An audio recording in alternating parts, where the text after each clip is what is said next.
This is a posterior view of the right shoulder, where you can see a medium rotator cuff tear on your left.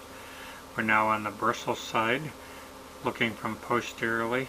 There's a probe in the rotator cuff tear, and the acromion is oriented above. We now see the acromial attachment of the coracoacromial ligament. This is a bipolar cautery device, and this device is used to detach the coracoacromial ligament. At this time, we want to define the area of bone for later resection.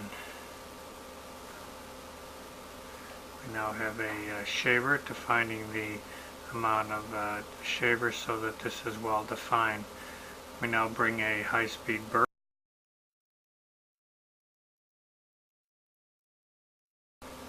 This burr is used to define and resect the bone at the anterolateral corner of the acromion. Exposure is essential. We now move the arthroscope from the posterior to the lateral portal. We're now looking from laterally with posterior on your left,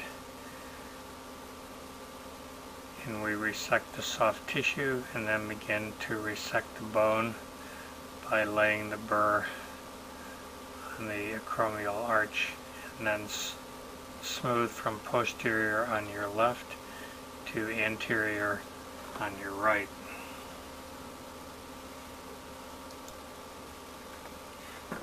We are now continuing our resection from posterior to anterior using a cutting block technique, and this allows us to carefully remove the anterior bone and preserve the deltoid insertion onto the anterior acromion.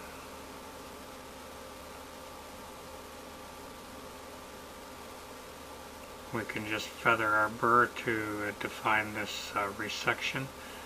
There you see the anterior acromion with the deltoid insertion on your right. We then move the arthroscope from the lateral portal back to the posterior portal, and now we're going to trim from lateral on your right to medial on your left. This burr resects the acromion and smooths it from lateral on your right to medial on your left, with the acromioclavicular joint just to the left of the tip of a burr.